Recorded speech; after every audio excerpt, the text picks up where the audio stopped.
9th class प्रिय विद्यार्थियों, अपनी क्षितिज निकाल लीजिए। क्षितिज में आज हम पढ़ेंगे पाठ जाबिर हुसैन, सांवले सपनों की याद। पेज निकाल लीजिए 42।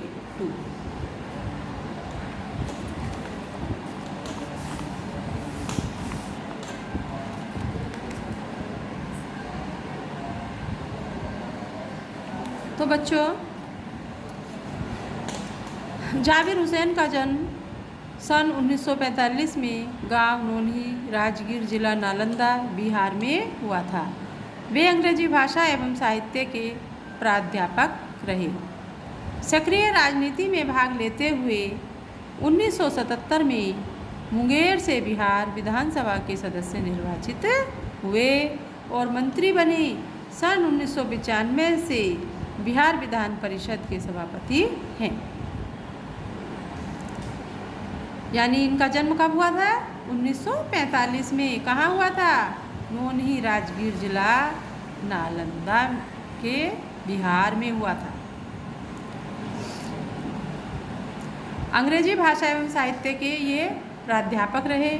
सक्रिय राजनीति में भाग लेते हुए 1977 में मुंगेर से बिहार विधानसभा के सदस्य निर्वाचित हुए। जाबिर हुसैन हिंदी, उर्दू और अंग्रेजी तीनों भाषाओं में समान अधिकार के साथ लेखन करते रहे हैं। जाबिर हुसैन हिंदी, अंग्रेजी और उर्दू इन तीनों भाषाओं में, यानी इन तीनों भाषाओं पर इनका बराबर अधिकार था। उनके हिंदी रचनाओं में जो आगे हैं क्या है? डोला, बीवी का मजार, अतीत का चेहरा, लोगा, एक नदी रेत भरी, ये प्रमुख हैं। अपने लंबे राजनीतिक सामाजिक जीवन के अनुभवों में उपस्थित आम आदमी के संघर्षों को उन्होंने अपने साहित्य में प्रकट किया है। संघर्षरत आम आदमी और विशिष्ट आदमी पर लिखी गई उनकी डायरियाँ चर्चित प्रशंसित हुई हैं। जाबिर हुसैन ने डायरी विधा में एक अभिनव प्रयोग किया है जो अपनी प्रस्तुति शैली और शिल्प में नवीन है।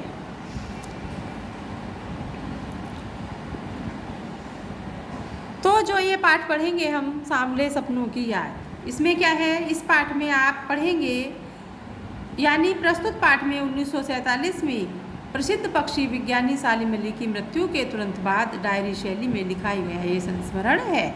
यानी 87 है, ये 47 बोला पहले। 1987 में प्रसिद्ध पक्षी है, तो ये इनकी जो सालिम अली की मृत्यु हो जाती है और मृत्यु के पश्चात जो संस्मरण लिखा गया है वो इस डायरी शैली में जो लिखा गया संस्मरण है उसका वर्णन इसमें है। सालिम अली की मृत्यु से उत्पन्न दुख और अवसाद को लेखक ने सांवले सपनों की याद के रूप में व्यक्त किया है। यानी उनकी मृत्यु के पश्चात जो लेखक को दुख हुआ है और लेखक अवसाद में था, उसको लेखक ने सांवले सपनों की याद के रूप में व्यक्त किया है। सालिम अली का संस्मरण करते हुए लेखक ने उनका व्यक्ति चित्र प्रस्तुत किया है। यह भाषा की रवानी और अभिव्यक्ति की शैली दिल को छूती है।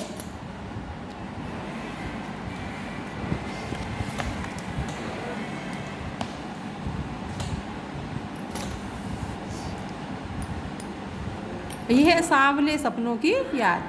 सुनहरे परिंदों के खूबसूरत पंखों पर सवार सांवले सपनों का एक हुजूम मौत की खामोश वादी की तरफ अग्रसर है।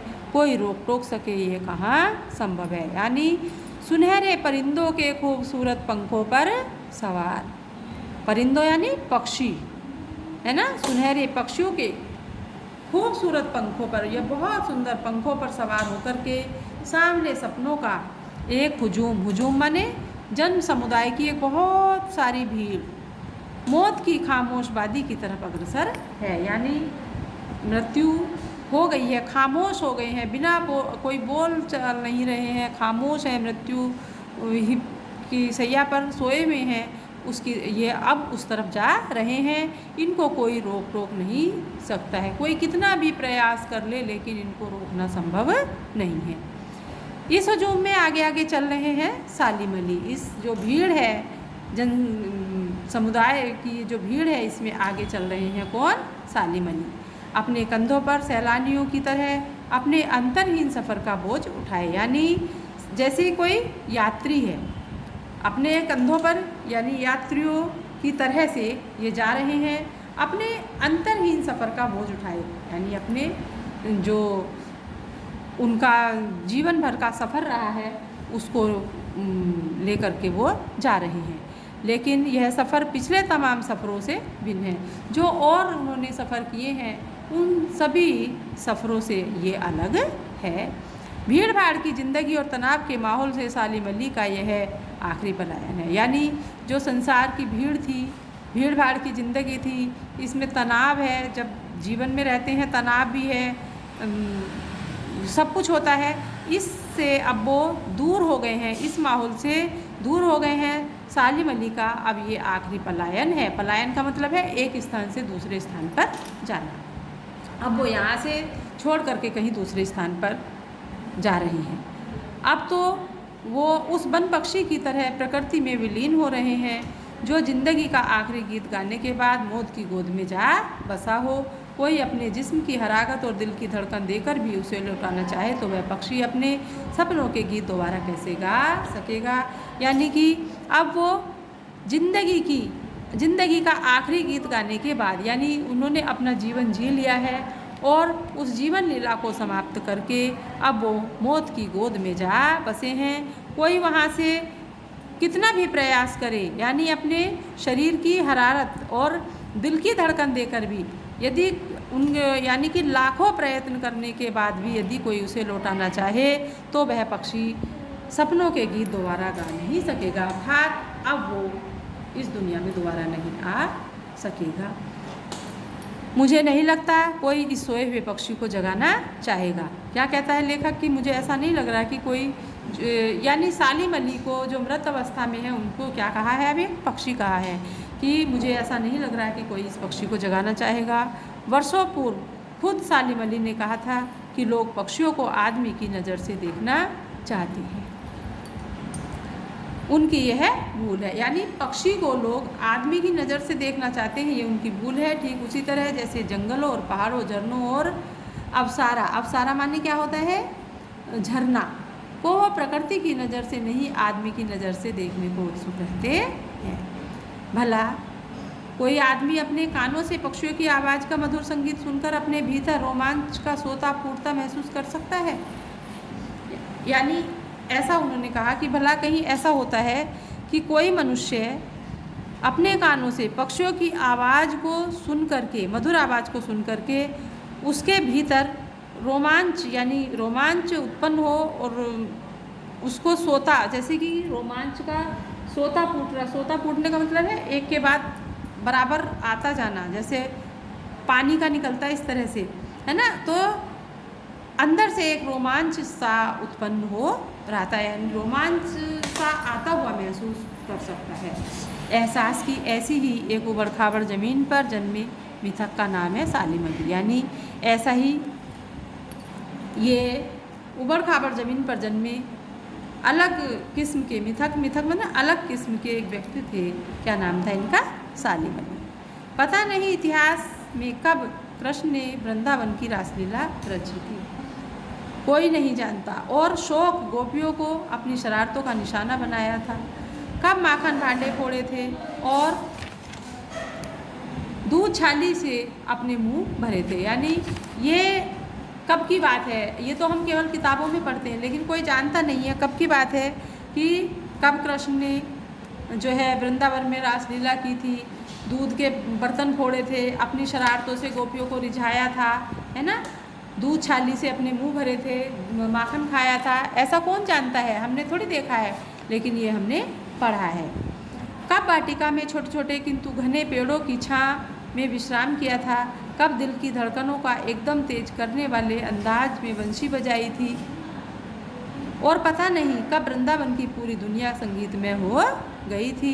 पता नहीं यह सब कब हुआ, लेकिन कोई आज का वृंदावन जाए, आज भी वृंदावन जाए तो नदी का सांवला पानी, यानी कि जो श्री कृष्ण की यादें हैं उनका बंसी बजाना, कुंजों में घूमना, गोपियों के साथ रास रचाना, माखन चुराना है, ये सब जो हैं आज भी उन गलियों में बसे हुए हैं, अर्थात आज भी जो है श्री कृष्ण की याद दिला रहे हैं।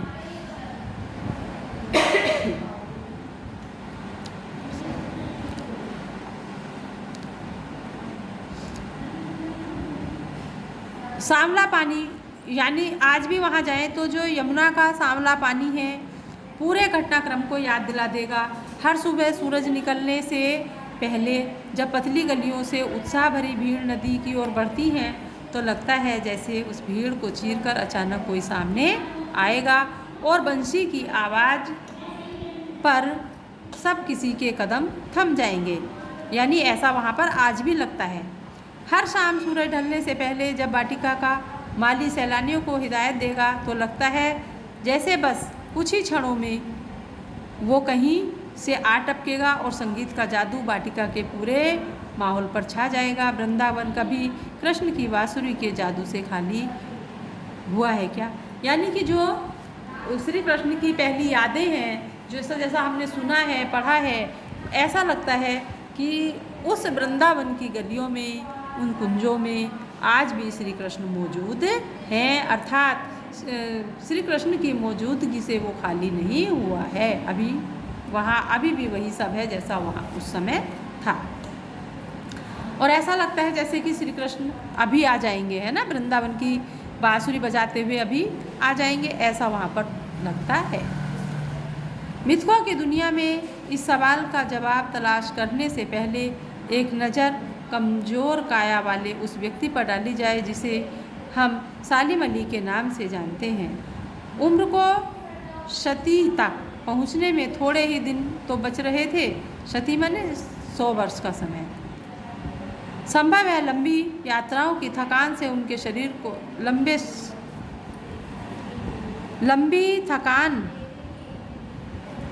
यात्राओं की थकान से उनके शरीर को कमज़ोर कर दिया हो, लेकिन कैंसर जैसी जानलेवा बीमारी उनकी मौत का कारण बनी हो। यानी बहुत अच्छे थे वो, एकदम श्री कृष्ण की तरह, लेकिन अब ये है कि उनकी जो मौत का कारण बनी वो कैंसर की बीमारी बनी। उनको किसके कारण मौत हुई? उनकी कैंसर की।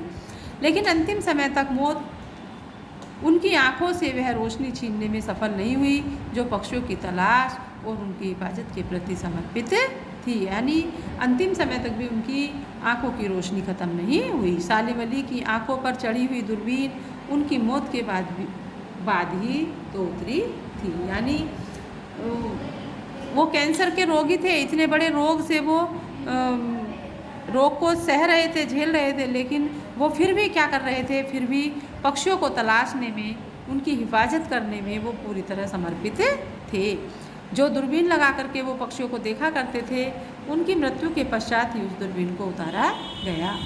उन जैसा वर्ड वाचर शायद ही कोई हुआ हो, लेकिन एकांत क्षणों में सालिम अली बिना दूरबीन भी देखे गए हैं। यानी उनके जैसा वर्ड वाचर कोई और दूसरा नहीं था।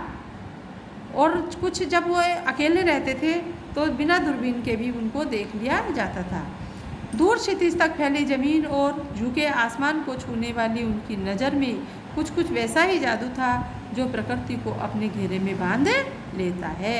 सालिम अली उन लोगों में से थे जो प्रकृति के प्रभाव में आने की बजाय प्रकृति को अपने प्रभाव में लाने के कायल होते हैं। यानी वो प्रकृति के अधीन नहीं थे कि भाई जैसा मौसम है उसी हिसाब से हम कर लें, लेकिन वो प्रकृति को अपने अधीन कर लेते थे।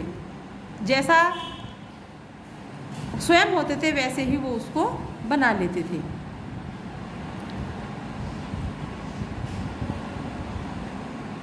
उनके लिए प्रकृति में हर तरफ एक हंसती खेलती रहस्य भरी दुनिया पसरी थी मतलब फैली हुई थी। उनके लिए प्रकृति में भी हंसती खेलती और रहस्य मतलब जो गुप्त होता है, ऐसी भरी दुनिया ही उनके सामने थी। यह दुनिया उन्होंने बड़ी मेहनत से अपने लिए गढ़ी थी। इसके गढ़ने में उनकी जीवन साथी तहमीना ने काफ़ी मदद पहुंचाई थी। तहमीना स्कूल के दिनों में उनकी सहपाठी रही थी। यानी उनका काम में उनकी मदद कौन करती थी? उनकी सहपाठिनी तहमीना। अपने लंबे रोमांचकारी जीवन में ढेर सारे अनुभवों के मालिक सालिम अली एक दिन केरल की साइलेंट वैली को रेगिस्तानी हवा के झोंकों से बचाने का अनुरोध लेकर चौधरी चरण सिंह से मिले थे। क्या हुआ था? एक दिन क्या किया था इन्होंने? यानी लंबे समय रोमांचकारी जीवन में ढेर सारे अनुभवों को लेकर के मालिक सालिम अली एक दिन कहाँ मिले? केरल गए। साइलेंट वैली को रेगिस्तानी हवा के झोंकों से बचाने के लिए, उसने अनुरोध करने के लिए चौधरी चरण सिंह से मिले। वे प्रधानमंत्री थे। चौधरी साहब गांव की मिट्टी पर पड़ने वाली पानी की पहली बूंद का असर जानने वाले नेता थे। पर्यावरण के संभावित खतरों का जो चित्र सालिम अली ने उनके सामने रखा, उसने उनकी आंखें नम कर दी थी। यानी प्रधानमंत्री थे चौधरी चरण सिंह। जब चौधरी साहब गांव की मिट्टी पर पड़ने वाली पानी की पहली बूंद का असर जानने वाले वो नेता थे, यानी सबसे पहले वो उनको जानकारी हो जाती थी। तो पर्यावरण के संभावित जो खतरे थे, उन खतरों का जो चित्र है सालिम अली ने उनको दिखाया, तो उनकी आंखें नम हो गई। किनकी? चरण सिंह की, प्रधानमंत्री की। आज सालिम अली नहीं है, चौधरी साहब भी नहीं है। कौन बचा है जो अब सोंधी माटी पर उगी फसलों के बीच एक नए भारत की नींव रखने का संकल्प लेगा? यानी क्या कहते हैं कि अब सालिम अली भी नहीं है और चरण सिंह भी नहीं है। अब जो बचे हुए हैं, अब वो बचे हैं जो सोंधी मतलब खुशबूदार मिट्टी, यानी मिट्टी की जो महक होती है उसे सोंधी कहते हैं, है ना। जो मिट्टी की सुगंध पर उगी हुई फसलों के बीच, यानी इस नए भारत की नींव रखने का संकल्प लेगा, अर्थात इस पर नींव रखेगा आगे जो रचनाकार होगा। कौन बचा है? जो अब हिमालय और लद्दाख की बर्फीली ज़मीनों पर जीने वाले पक्षियों की वकालत करेगा। सालिम अली ने अपनी आत्मकथा का नाम रखा था फॉल ऑफ ए स्पैरो। मुझे याद आ गया, D.H. लॉरेंस की मौत के बाद लोगों ने उनकी पत्नी फ्रीडा लॉरेंस से अनुरोध किया, यानी इनकी मृत्यु के पश्चात जो है इनकी पत्नी फ्रीडा लॉरेंस से अनुरोध किया कि वे अपने पति के बारे में कुछ लिखें। लेकिन फ्रीडा चाहती थी तो ढेर सारी बातें लॉरेंस के बारे में लिख सकती थी, लेकिन उसने कहा कि मेरे लिए लॉरेंस के बारे में कुछ लिखना असंभव सा है। मुझे महसूस होता है कि मेरी छत पर बैठने वाली गोरैया लॉरेंस के बारे में ढेर सारी बातें जानती है। यानी उन्होंने लिखना स्वीकार नहीं किया, उन्होंने कुछ नहीं बताया और कहा कि मुझसे ज़्यादा जो मेरी छत पर चिड़िया बैठती है वो उनके बारे में ज़्यादा जानती है। अर्थात कहने का अभिप्राय ये है कि उनका अधिक समय जो है पक्षियों के बीच में ही व्यतीत होता था।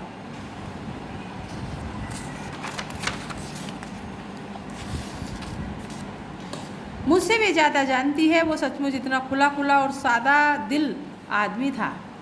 मुमकिन है लॉरेंस मेरी रगों में, मेरी हड्डियों में समाया है, लेकिन मेरे लिए कितना कठिन है उसके बारे में अपने अनुभवों को शब्दों का जामा पहचाना। यानी कि लॉरेंस जो है क्या कहते हैं लेखक कि मेरी रगों में, मेरी हड्डियों में समाये हुए हैं, लेकिन मेरे लिए बहुत कठिन है, मैं उनको शब्दों का जामा नहीं पहना सकता, अर्थात उनके बारे में बहुत कुछ नहीं लिख सकता, जितना भी लिखूँगा उतना ही कम है। मुझे यकीन है कि मेरी छत पर बैठी गोरैया उसके बारे में हम दोनों के बारे में मुझसे ज़्यादा ही जानकारी रखती है। वो भी कहते कि मेरी छत पर जो बैठी जो गोरैया है वो हम दोनों के बारे में ज़्यादा जानती है। जटिल प्राणियों के लिए सालिम अली हमेशा एक पहेली बने रहेंगे। बचपन के दिनों में उनकी एयरगन से घायल होकर गिरने वाली नीलकंठ की वह गोरैया सारी ज़िंदगी उन्हें खोज के नए रास्तों की तरफ ले जाती रही। ज़िंदगी की ऊंचाइयों में उनका विश्वास एक क्षण के लिए भी डिगा नहीं। वो लॉरेंस की तरह नैसर्गिक ज़िंदगी का प्रतिरूप बन गए। यानी कि कठिन से कठिन